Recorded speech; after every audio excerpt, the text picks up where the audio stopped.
नमस्कार विद्यार्थी मित्रांनो, सिग्मा करिअर अकॅडमीच्या चौथ्या ऑनलाईन लेक्चरमध्ये मी तुमचं स्वागत करत आहे. विद्यार्थी मित्रांनो, समाजसुधारकांचा इतिहास पाहत असताना आपण आतापर्यंत 3 लेक्चरमध्ये 7 वेगवेगळ्या अशा समाजसुधारकांचा अभ्यास केला आणि त्याच्या पुढच्या समाजसुधारकांचा आपण अभ्यास करणार आहोत. आणि त्यामध्ये आता प्रथम आपण बघणार आहोत दादोबा पांडुरंग तडकरकर. आता दादोबा पांडुरंग तडकरकर बघा, दादोबा पांडुरंग तडकरकर. तर दादोबा पांडुरंग तडकरकर यांनी मानव धर्म सभेची स्थापना गुजरातमध्ये बघा सुरत या ठिकाणी दुर्गाराम मच्छाराम यांच्या सहकार्याने स्थापन केली. आणि दादोबा पांडुरंग तडकरकरांच्या विषयी माहिती पाहत असताना आपल्याला सर्वात महत्त्वाची माहिती म्हणजे काय, तर दादोबा पांडुरंग तडकरकर यांनी मराठी व्याकरण लिहिलं आणि मराठी व्याकरणाचे त्यांना पाणिनी म्हटलं जातं. मराठी व्याकरणाचे संस्थापक किंवा मराठी व्याकरणाचा कार्यकर्ता असं संबोधलं जातं. दादोबा पांडुरंग तडकरकर यांनी महाराष्ट्रात परमहंस सभेची स्थापना केली. कुठल्या सभेची? तर परमहंस सभेची स्थापना 1849 साली केली. बघा 1849 परमहंस सभा.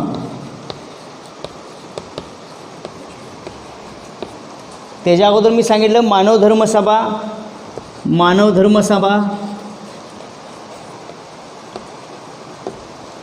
तर मानव धर्मसभेची स्थापना केली होती 1844ला आणि 1849ला काय केलं होतं, तर परमहंस सभेची स्थापना केली.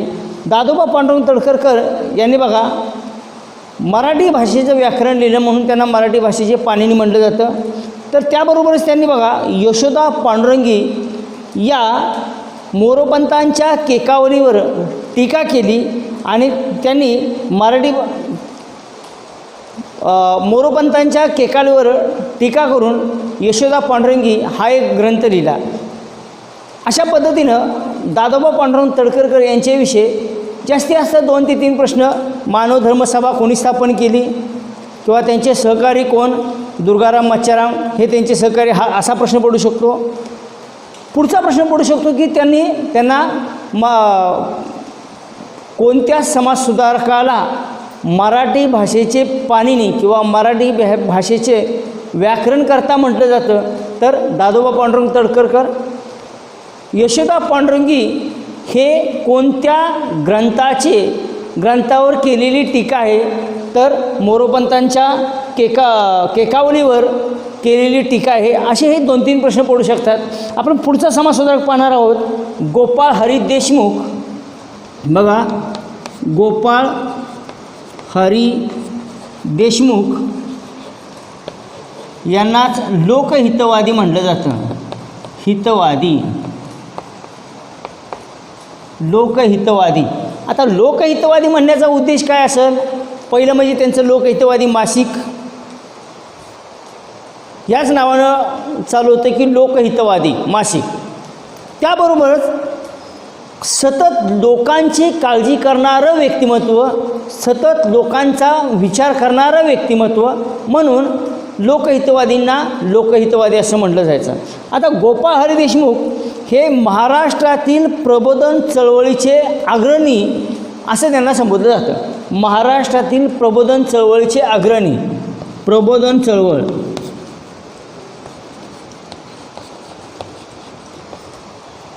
आता महाराष्ट्रातील प्रबोधन चळवळीचे अग्रणी म्हटलं जातं, पण त्यांच्या अगोदर बघा, त्यांच्या अगोदर महात्मा फुलेंना सुद्धा महाराष्ट्रातील क्रांतीचे अग्रणी किंवा महाराष्ट्रातील समाज सुधारणेचे अग्रणी असं संबोधलं जायचं. त्याबरोबरच आपण बघा गोपाळ गणेश आगरकर यांना ब्रिटिश सरकारने त्यांच्या कार्याबद्दल त्यांना जस्टिस ऑफ पीस असा प्रश्न पडू शकतो की कोणत्या समाजसुधारकास ब्रिटिश सरकारने जस्टिस ऑफ पीस ही पदवी दिली, किंवा बघा असा प्रश्न पडू शकतो गोपाळ हरी देशमुख किंवा लोकहितवादी यांना ब्रिटिश सरकारने कोणती पदवी दिली, तर ती आहे जस्टिस ऑफ पीस. आता गोपाळ हरी देशमुख एवढंच करून थांबले होते का, किंवा लोकहितवादी एवढेच करून थांबले होते का, तर स्त्री शिक्षण उद्गाते होते ते. स्त्रियांच्या शिक्षणावर त्यांचा अतिशय भर होता, किंबहुना स्त्रियांनी शिकलंच पाहिजे असं त्यांचं मत होतं. सर्वांगीण सुधारणेचे आद्य प्रवर्तक म्हणजे सर्व बाजूने सुधारणा झाली पाहिजे. फक्त स्त्रिया सुधारल्या पाहिजेत किंवा समाज सुधारला पाहिजे असं नाही, तर स्त्रिया शिक्षण घेऊन सुधारल्या पाहिजे, समाजात परिवर्तन झालं पाहिजे, समाजात बदल झाला पाहिजे. समाज प्राचीन कालखंड सोडून आधुनिक कालखंडाकडे वाढला पाहिजे, अर्वाचीन कालखंडाकडे वाढला पाहिजे. समाजाने बदल स्वीकारले पाहिजेत. या उद्देशाने, या प्रेरणेने झपाटलेला हा समाजसुधारक म्हणजे लोकहितवादी आहेत. आता बघा, त्यानंतर आपण पाहणार आहोत सावित्रीबाई फुले. पुढचे समाजसुधारक आहेत. हे सगळे मी शॉर्टमध्ये सांगतो आहे. ह्यांच्याविषयी बायचान्स एखादा प्रश्न पडतो. मात्र आपण जे पहिले 5 समाजसुधारक पाहिले, महात्मा फुले असतील, आगरकर असतील, महर्षी कर्वे असतील, शाहू महाराज असतील, आंबेडकर असतील, यांच्याविषयी तुम्हाला 100% 1 ते 2 प्रश्न असतो. मग समजा जर तुम्हाला पोलीस भरतीला किंवा इतर प्रशासकीय भरतीला जर 100 पैकी 5 प्रश्न जर इतिहासावर आले, तर त्यातले 2 प्रश्न हे समाजसुधारक असू शकतात. एवढं 100% मी तुम्हाला सांगू शकतो. त्यानंतर आपण पाहणार आहोत पुढचे समाजसुधारक आहेत सावित्रीबाई फुले.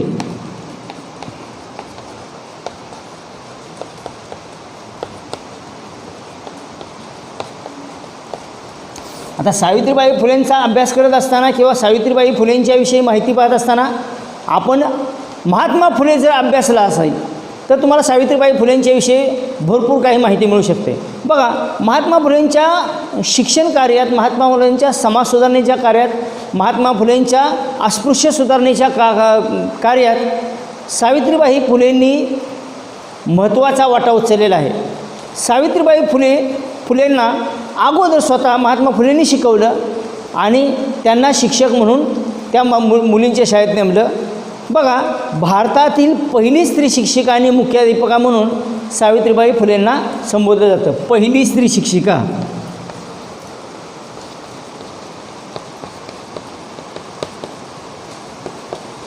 आणि मुख्याध्यापिका.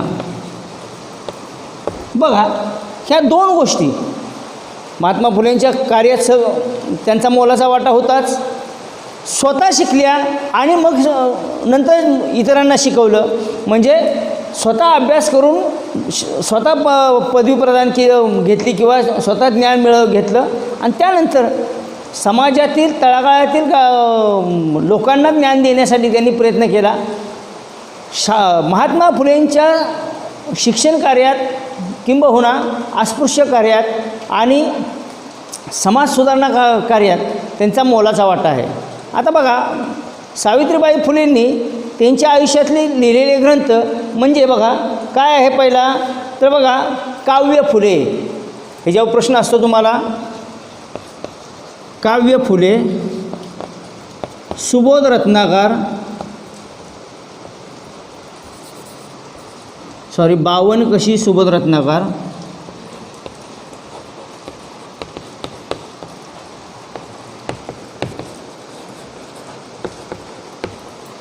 म्हणजे अशी ग्रंथ लिहिले की ज्यामुळे समाजावर चांगला परिणाम होईल किंबहुना समाज सुधारणेस उपयोग होईल. त्यानंतर पुढचा समाजसुधारक पाहणार गणेश वासुदेव जोशी म्हणजेच सार्वजनिक काका. गणेश वासुदेव जोशी म्हणजे सार्वजनिक काका. आता ना सार्वजनिक काका का म्हटलं जातं हा पहिला मुद्दा आहे.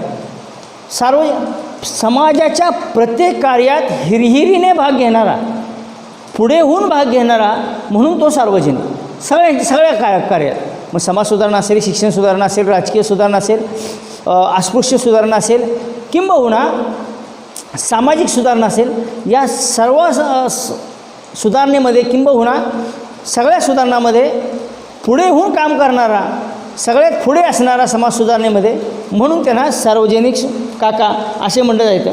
1870ला बघा त्यांनी सार्वजनिक सभेची स्थापना केली. 1870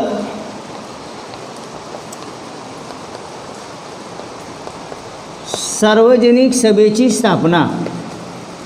हे मुद्दे तुम्ही आपल्या वहीत नोट डाऊन करा. कारण का बघा, असे आता आपण समाजसुधारक घेतो आहे की त्याच्यावर बायचान्सच प्रश्न पडू शकतो, पण पडला तर 100% तो आपल्याला यावा, आपला मार्क त्यामध्ये जाऊ नये या उद्देशानं आपण हे बघतोय बघा. त्याबरोबरच बघा, मी आत्ता सांगितलं तुम्हाला की सार्वजनिक काका का म्हणलं जायचं, तर समाजाच्या प्रत्येक गोष्टीत समाजकार्यामध्ये हिरहिरीनं भाग घेणारा, सर्वात पुढं असणारा, सर्वांच्या मिळून मिसळून राहणारा असा समाजसुधारक म्हणून त्यांना सार्वजनिक काका असं संबोधलं जायचं. त्यानंतर आहेत बघा न्यायमूर्ती रानडे. आपण शॉर्टकटमध्ये सगळं बघतोय हे, कारण ह्याच्यावर जास्त प्रश्न नसतात आपल्याला काय कुठलाही प्रश्न सविस्तर उत्तर द्या किंवा 10 ओळीत उत्तर द्या, 5 ओळी उत्तर द्या असं नाही, तर एका ओळीत प्रश्न असणार आणि एका शब्दात उत्तर असणार. त्यासाठी आपल्याला हे शॉर्ट फॉर्म अवलंबायचे आहेत. आता बघा न्यायमूर्ती रानडे, त्यांचं गाव नाशिक वगैरे आहे, निपाड हे तुम्हाला माहीत असेल. आता आपण काय पाहणार आहोत बघा, न्यायमूर्ती रानडेंनी आगरकर, टिळक, गोपाळ कृष्ण गोखले यांच्यासोबत राहून काय केलं, तर पुण्यात डेक्कन सभेची स्थापना केली. 1896ला डेक्कन सभेची स्थापना.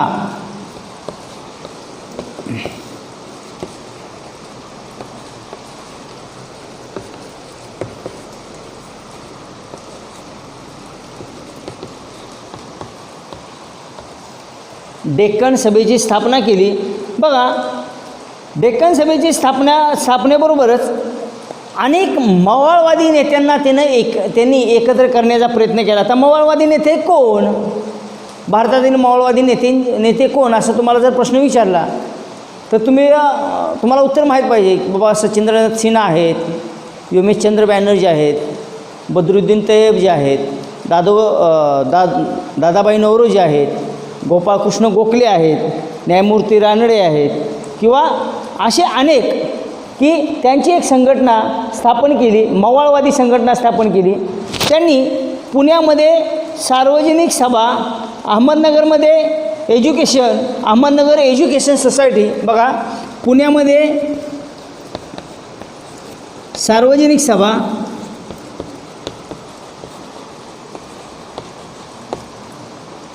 अहमदनगर एज्युकेशन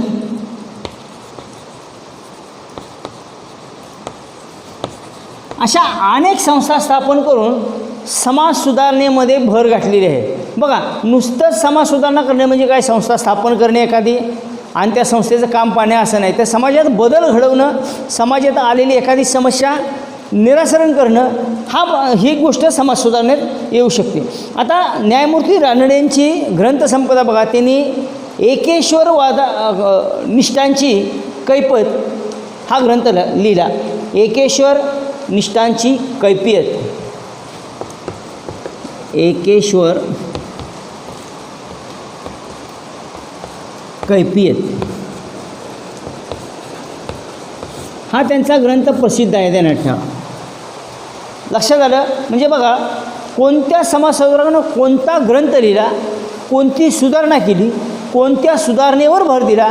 असे अनेक समाजसुधारक आहेत की त्यांनी स्त्री शिक्षणावर भर दिला, काहींनी अस्पृश्य सुधारणेवर भर दिला, काहींनी मुलींच्या शिक्षणावर भर दिला, काहींनी राजकीय सुधारणेवर भर दिला, तर काहींनी राजकीय सुधारणेच्या ऐवजी समाज सुधारणा अगोदर व्हावी ह्याच्यावर भर दिला. काहींनी समाजात वावरत असताना योग्य असेल तेच करायचं, अयोग्य मी करणार नाही, त्याला कुणाचाही विरोध असू दे, कुणाला आवडलं तर आवडू दे, नाही आवडलं तर नाही आवडू दे, असा विचार करून समाज सुधारणा केली. म्हणून हे लोक आज महाराष्ट्राच्या ह्या आधुनिक महाराष्ट्राच्या हृदयामध्ये अजूनसुद्धा स्थान मांडून बसलेले आहे. लक्षात आलं. आता पुढचं बघणार आहोत. बघा समाजसुधारक आहेत राष्ट्रसंत तुकडोजी महाराज. मध्ये एक वाक्य मी तुम्हाला सांगायचं राहिलं सावित्रीबाई फुलेंच्याबद्दल. बघा सावित्रीबाई फुलेंच्या नावानं आता पुणे विद्यापीठाला सावित्रीबाई फुलेंचं नाव दिले. भारतातील पहिली स्त्री शिक्षिका, पहिली मुख्याध्यापिका म्हणून नावलौकिक असलेल्या भारतातील पुणे विद्यापीठ, ज्याला विद्येचं माहेरघर म्हटलं जातं, या माहेरघराला सध्या सावित्रीबाई फुलेंचं नाव देण्यात आलेलं आहे. याबरोबरच आपण पाहणार आहोत राष्ट्रसंत तुकडोजी महाराज. आता तुकडोजी महाराजांच्या विषयी माहिती सांगायची म्हटलं तर तुकडोजी महाराज तुकडोजी महाराज कीर्तन प्रवचन करून समाजामध्ये बदल घडवून, आजसुद्धा अनेक कीर्तनकार आहेत, आजसुद्धा अनेक प्रवचनकार आहेत की त्यांनी समाज एकत्र करून करण्याचा प्रयत्न केला. आपण जर 12व्या शतकापासून पाहिलं तर संत ज्ञानेश्वर असतील, तुकाराम महाराज असतील, एकनाथ असतील, रामदास असतील, चोकोबा असतील, गोरा कुंभार असेल, अशा अनेक संतांनी समाज एकत्र आणण्याचा प्रयत्न केला आणि त्या समाजामध्ये परिवर्तन घडावं, एकी असावी, जातीभेद नसावा, धर्मभेद नसावा, या दृष्टिकोनातून प्रयत्न केला. आणि यासाठीच बघा संत तुकडोजी महाराजांनी सुद्धा प्रयत्न केला. आता प्रश्न तुम्हाला काय येऊ शकतो बघा, संत तुकडोजी महाराजांचं पूर्ण नाव काय, हा प्रश्न असू शकतो. तर त्याचं माणिक बंडोजी इंगळे किंवा ठाकूर, माणिक बंडोजी इंगळे किंवा ठाकूर. आता तुकडोजी महाराजांच्या विषयी माहिती सांगायचं तर नागपूर विद्यापीठाला तुकडोजी महाराजांचं नाव दिलेलं आहे. नागपूर विद्यापीठाला बघा तुकडोजी महाराजांचं नाव दिलेलं आहे. आणि त्याबरोबरच बघा दुसरं काय सांगायचं होतं तर तुकडोजी महाराजांनी ग्रामगीता हा ग्रंथ लिहिला. ग्रंथसंपदा काय आहे? ग्रामगीता.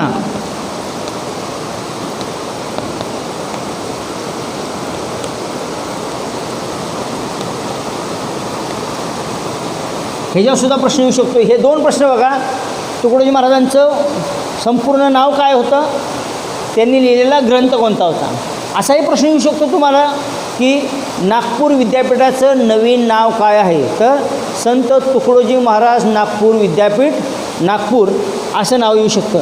पुढचं बघा आपण बघणार आहोत संत गाडगे महाराज. संत गाडगे महाराज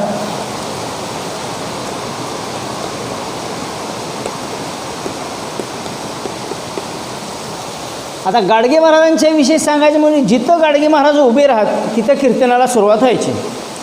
समाज प्रबोधन करत असताना एखादी विशिष्ट कार्यक्रमच असावा, एखादा विशिष्ट काहीतरी सणच असावा असं गाडगे महाराजांच्या मते नसे. आपण आयुष्यात चालत असताना गाडगे महाराजांनी फक्त समाज सुधारणा करण्याचा प्रयत्न केला आणि त्यामध्ये त्यांनी कीर्तन आणि प्रवचनाद्वारे समाज एकरूप, एक धर्म किंवा जातीभेद नसावा या उद्देशाने प्रयत्न केलेला आहे. आता गाडगे महाराजांच्यावर प्रश्न विचारत असताना बघा जसं तुकडोजी महाराजांच्या मी प्रश्न सांगितले की तुकडोजी महाराजांचं नाव काय, तसंच संत गाडगे महाराजांचं तुम्हाला संपूर्ण नाव विचारलं जातं. तर नाव आहे बघा डेबूजी झिंगरोजी जानोरकर. डेबूजी झिंगरोजी जानोरकर. ह्याच्यावर तुम्हाला प्रश्न पडू शकतो बघा, डेबोजी झिंगरोजी जानोरकर ह्याच्यावर तुम्हाला प्रश्न पडू शकतो. आणि बघा महाराष्ट्रातील विदर्भातील अमरावती येथे जे विद्यापीठ आहे त्याला संत गाडगे महाराजांचं नाव दिलं आहे.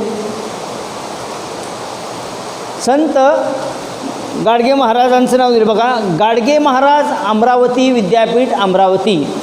गाडगे महाराजांच्या नावाने हे विद्यापीठ सुरू झाले. म्हणजे महाराष्ट्रात बघा आता जी सुरुवात झाली बघा, अनेक विद्यापीठांची नावं बदललेली आहेत. सोलापूर विद्यापीठाला अहिल्याबाई होळकरांचं नाव दिलेलं आहे.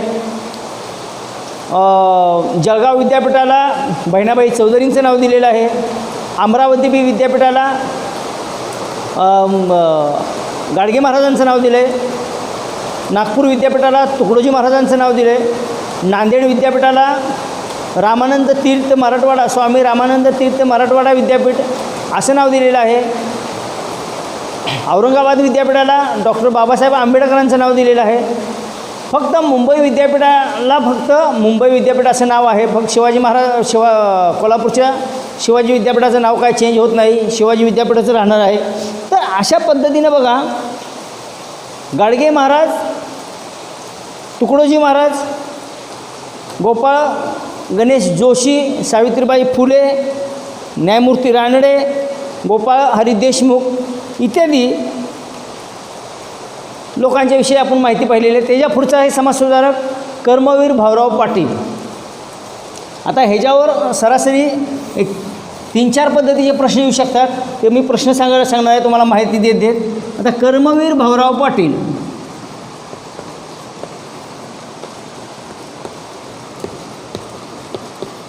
पहिला प्रश्न येईल, रयत शिक्षण संस्थेची स्थापना कोणी केली? कर्मवीर भाऊराव पाटील. रयत शिक्षण संस्थेची स्थापना 1919 साली कोणत्या गावात झाली? काले गावात झाली. रयत शिक्षण संस्थेचे ब्रीदवाक्य काय? तर स्वावलंबी शिक्षण हेच आमचे ब्रीद. रयत शिक्षण संस्थेचा लोगो किंबहुना लोगोचा काय लोगो आहे? तर वटवृक्षाचं झाड आहे की त्यांचं बोधचिन्ह म्हणा. लोगो म्हणजे बोधचिन्ह काय आहे? तर वटवृक्ष आहे. कर्मवीर भाऊराव पाटील इयत्ता 6वी शिकलेला माणूस, पण त्याने आशिया खंडातील सर्वात मोठी शिक्षण संस्था म्हणजे जवळजवळ आशिया खंडातील महाराष्ट्रातील 12 जिल्हे आणि कर्नाटकातील 2 जिल्हे असे 14 जिल्ह्यामध्ये शाखा असणारी आशिया खंडातली सर्वात मोठी शिक्षण संस्था. ह्या बाबतीत कर्मवीर भाऊराव पाटलांनी बघा रयत शिक्षण संस्थेची स्थापना केली, ग्रामीण विद्यार्थ्यांच्याबरोबर शिक्षण पोचवण्याचा प्रयत्न केला आणि म्हणून कर्मवीर भाऊराव पाटील हे शिक्षण सुधारक या उद्देशानं त्यांना समाज सुधारण्याच्या भागात संबोधलं जातं. एक मोठा शिक्षण ज्ञाता आणि त्यांचं बघा दुसरं एक संस्थेचं ब्रीदवाक्य आहे, कमवा आणि शिका. म्हणजे काय आहे? स्वतः कष्ट करायचं, पैसे कमवायचे आणि स्वतः शिकायचं. अशा गोष्टी कर्मवीर भाऊराव पाटलांनी घेतल्या. कर्मवीर भाऊराव पाटलांना पद्मभूषण पुरस्कारानं महाराष्ट्र सरकारनं गौरवलेलं होतं. असे प्रश्न पडू शकतात बघा तुम्हाला. कमवा शिका योजना कोणाची? ब्रीदवाक्य काय? स्वावलंबी शिक्षण हेच आमचे ब्रीद. त्यांचं बोधचिन्ह काय आहे? तर वटवृक्ष आहे. कर्मवीर भाऊराव पाटील यांना कोणत्या नावाने संबोधले जातं? तर बघा कर्मवीर भाऊराव पाटलांना अगदी एक काय म्हणायचं त्याला, अगदी एक मार्टिन लुथर किंग किंवा नेपोलियन असं संबोधलं जातं. त्याबरोबरच बघा आपण पुढचं समाजसुधारक पाहणार आहोत, भाऊ दाजी लाड. आता यांचा जन्म गोव्याचा मांजरीमधला, पण त्यांचं कार्य सगळं मुंबईला होतं. भाऊ दाजी लाड पेशाने हे डॉक्टर होते. त्यांनी बघा भाऊ दाजी लाड यांनी कुष्ठरोगावर अत्यंत प्रभावी औषधं शोधल्यामुळे त्यांना सगळी धन्वंतरी असे संबोधत. बघा कुष्ठरोगावर आज कोरोनामुळे सगळं जग हैराण होत असताना कोरोनावर विविध टेस्ट चालू आहेत, विविध ठिकाणी प्रयोग चालू आहेत आणि त्याच पद्धतीचे ब्रिटिश भारताच्या कालखंडामध्ये कुष्ठरोगावर औषध शोधणारी पहिली व्यक्ती असेल तर ती कोण आहे? तर भाऊ दाजी लाड. आजसुद्धा बघा 15 ऑगस्टच्या दरम्यान बहुतेक भारत किंवा रशिया ह्या कोरोनाच्या लशीवर संशोधन पूर्ण होऊन ती लस लॉन्च करणार आहेत. अशा पद्धतीनं म्हणजे कोण जगात श्रेष्ठ आहे? त्या काळातसुद्धा भारत श्रेष्ठ होता. चिकनगुन्या असू द्या किंवा कुठली कोरोना असू द्या, कुष्ठरोग असू द्या, भारतात अत्यंत प्रभावी आणि अत्यंत हुशार व्यक्तिमत्व असणारी ही व्यक्ती, यांना कुष्ठरोगाचं संशोधन केल्यामुळं, कुष्ठरोगावर लस काढल्यामुळे त्यांना धन्वंतरी असं म्हटलं जायचं. त्यांनी बघा 1852मध्ये पहिली राजकीय संघटना स्थापन केली. 1852 मुंबईला कुणाच्या सहकार्याने? जगन्नाथ शंकर शेठ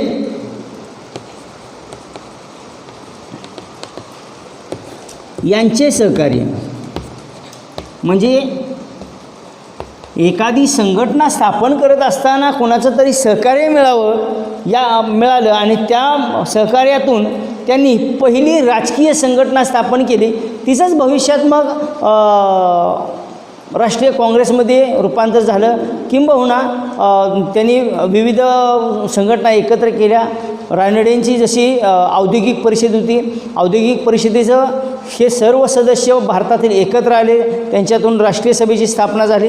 राष्ट्रीय सभेचं स्थापनेसाठी ब्रिटिश निवृत्त अधिकाऱ्यांनी सहकार्य केलं अशा पद्धतीने. त्यानंतर बघा रा. भांडारकर, रामचंद्र गोपाळ भांडारकर, हे यांचा जन्म बघा मालवणमधले आहे. ते प्राच्यविद्या संशोधन आणि प्राचीन इतिहासाचं संशोधन यासाठी हे प्रसिद्ध होते. बघा प्राच्यविद्या ह्याच्यावर प्रश्न असतो,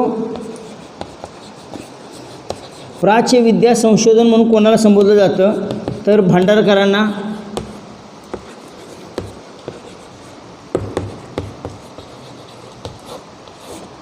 भांडारकरांना संबोधलं जातं. आणि प्राचीन इतिहास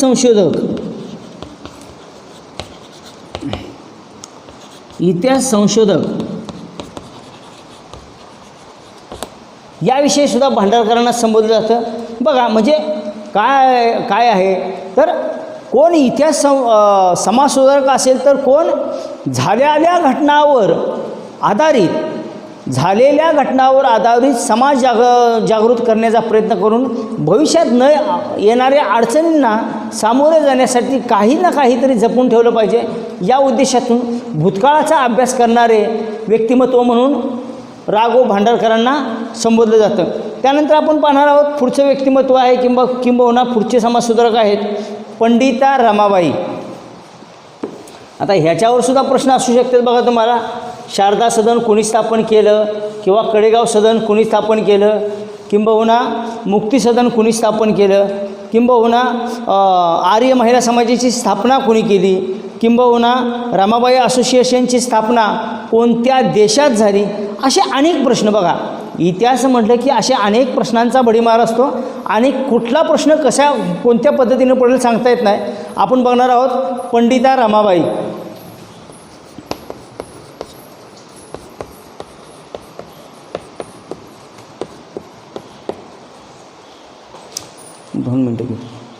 पंडिता रमाबाई बघा 2 मिनटातच मी सांगतो तुम्हाला. पंडिता रमाबाईंनी आर्य महिला समाजाची स्थापना पुण्यात केली. बघा यावर तुम्हाला प्रश्न येऊ शकतो की आर्य महिला समाजाची स्थापना कोणी केली. दुसरा प्रश्न पडू शकतो बघा, रमाबाई असोसिएशनची स्थापना कोणत्या देशामध्ये झाली. प्रश्न बघा मी फक्त पंडिता रमाबाई सांगत असताना तुम्हाला त्याच्यावर कसे प्रश्न पडतील आणि ते कोणी स्थापन केले ह्याच्यावर बोलतो आहे. पंडिता रमाबाई असेल, शारदा सदन असेल, शारदा सदन मुंबईला स्थापना झाली 1889ला बघा मुंबई. त्यानंतर आर्य महिला समाजाची स्थापना झाली पुण्यामध्ये 1882. त्यानंतर बघा रमाबाई असोसिएशनची स्थापना झाली 1887 अमेरिकेत. बघा भारतात राहून किंवा पुण्यात राहून अमेरिकेत एखादी संघटना स्थापन करणं ते फक्त करू शकतात कोण, तर भारतीय समाजसुधारक किंबहुना भारतातील अनेक राजकीय संघटक, समाजसुधारक इत्यादी. त्यानंतर बघा मुक्ती सदनची स्थापना कोणी केली, तर कडेगावला मुक्ती सदनची स्थापना केली 1896ला मुक्ती सदनची स्थापना. आणि या सगळ्या कार्याचा ब्रिटिश सरकारने दखल घेऊन त्यांना कैसर-ए-हिंद ही पदवीनं गौरवलं गेलं. अशा पद्धतीनं बघा आज आपला या आतापर्यंतच्या 4 लेक्चरमध्ये समाजसुधारकांचा टॉपिक पूर्ण झालेला आहे. याच्यावर जर कोणाला काही शंका वगैरे असतील तर तुम्ही आपल्या अकॅडमीच्या ॲपवर कमेंट करू शकता. धन्यवाद.